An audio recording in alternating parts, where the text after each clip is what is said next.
क्या आपका trading PNL green में होते भी एंड में रेड हो जाता है, यानी आपका लास्ट में लॉस देखने को मिलता है? इसका मेन रीजन है ओवर ट्रेडिंग। ट्रेडर्स में ओवर ट्रेडिंग के बारे में आप लोगों के साथ डिटेल में एक्सप्लेन करने वाला हूँ और स्ट्रेटेजी भी देने वाला हूँ, तो आप वीडियो को बिना स्किप करके वीडियो को देखे तो समझेंगे। Hey traders, welcome back to your channel optimistic trader. I am Tanoy and today we were diving deep into a crucial aspect of trading, overtrading. It's a common pitfall that many traders, whether new or experienced, fall into. In today's video, we will not only understand what overtrading is but also explore strategies to overcome it and boost your overall trading productivity. So let's get started. सबसे पहले समझते हैं ओवरट्रेडिंग क्या है। ओवरट्रेडिंग का simple मतलब है कि आप मार्केट में ज्यादा से ज्यादा ट्रेड्स ले रहे हैं, जिससे आपका ट्रेडिंग प्लान इफेक्ट हो जाता है। इसे आप अपने कैपिटल को ज्यादा एक्सपोज कर देते हैं और रिस्क बढ़ जाता है। ओवर ट्रेडिंग के कॉमन कॉजेस जैसे एक्साइटमेंट या फियर, इन पर हम बात करेंगे ताकि आप उन्हें पहचान सके। ये दो इमोशंस होते हैं जो ट्रेडर्स को मार्केट में ज्यादा से ज्यादा ट्रेड्स लेने पर मजबूर कर देते हैं। तो एक्साइटमेंट क्या है ये फास्ट समझते हैं। जब कोई ट्रेडर एक अच्छी ट्रेड लगाता है और उनमें प्रॉफिट मिलता है तो उसमें एक्साइटमेंट बढ़ जाती है। इस एक्साइटमेंट में वो ट्रेडर और ज्यादा ट्रेड्स लेने का सोचता है, फीलिंग कि वो मार्केट को और भी अच्छे से समझ गया है। लेकिन ये एक ट्रैप हो सकता है, क्योंकि ओवर एक्साइटमेंट में लॉजिकल डिसीजंस लेने की कैपेसिटी कम हो जाती है और आप अपने ट्रेडिंग प्लान से बाहर निकल सकते हैं। तो फियर क्या है ये भी समझते हैं। दूसरी तरफ कोई ट्रेडर जब मार्केट में लॉस में चला जाता है तो उनमें फियर का इमोशन आता है।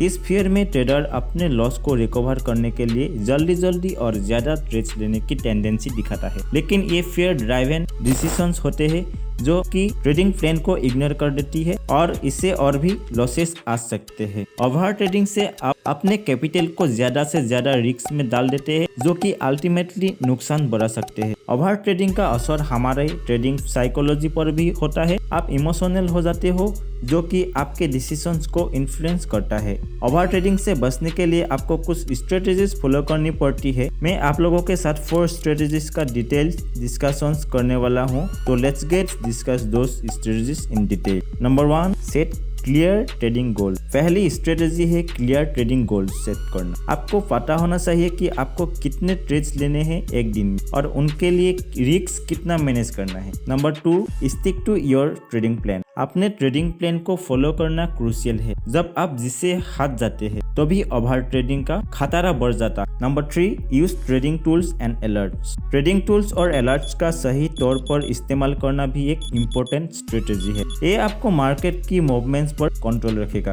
Number 4, regularly review and analyse trades. अपने ट्रेड्स को रेगुलरली रिव्यू करना और एनालाइज करना भी इम्पोर्टेंट है। इससे आपको पता चलेगा कि आपका ट्रेडिंग प्लान इफेक्टिवली काम कर रहा है या नहीं रहा है। आखिर में चलिए देखते हैं कैसे डिसिप्लिन ट्रेडिंग आपकी प्रोडक्टिविटी को बूस्ट कर सकता है। डिसिप्लिन मेंटेन करना कितना जरूरी है ये समझते हैं। डिसिप्लिन ट्रेडिंग से आप स्ट्रेस कम करेंगे और मेंटल क्लियरिटी पाएंगे, जो कि बेटर डिसीजन मेकिंग में मदद करेगा। अपने ट्रेडिंग प्लान को फोकस के साथ एग्जीक्यूट करना आपको मार्केट में क्लियर डायरेक्शन देगा, जिससे आप अपने ट्रेड्स पर कंट्रोल रख सकते हैं। डिसिप्लिन ट्रेडिंग आपको इम्प्रूव रिस्क मैनेजमेंट देता है, जिससे कि आप अपने कैपिटल को इफिशिएंटली मैनेज कर सके। डिसिप्लिन मेंटेन करके आप हमेशा लर्निंग और एडेप्शन में एक्टिव रहेंगे, जो कि आपके ट्रेडिंग स्किल्स को इनहेंस करेगा। तो दोस्तों, ये थे कुछ स्ट्रेटेजीज ओवर ट्रेडिंग से बचने और ट्रेडिंग प्रोडक्टिविटी को बूस्ट करने के लिए। अगर आपको ये वीडियो हेल्पफुल लगा हो तो लाइक करें, शेयर करें, सब्सक्राइब करें और नोटिफिकेशन बेल दबा दें। Until next time, happy and disciplined trading. This is Tonoy signing off from Optimistic Trader.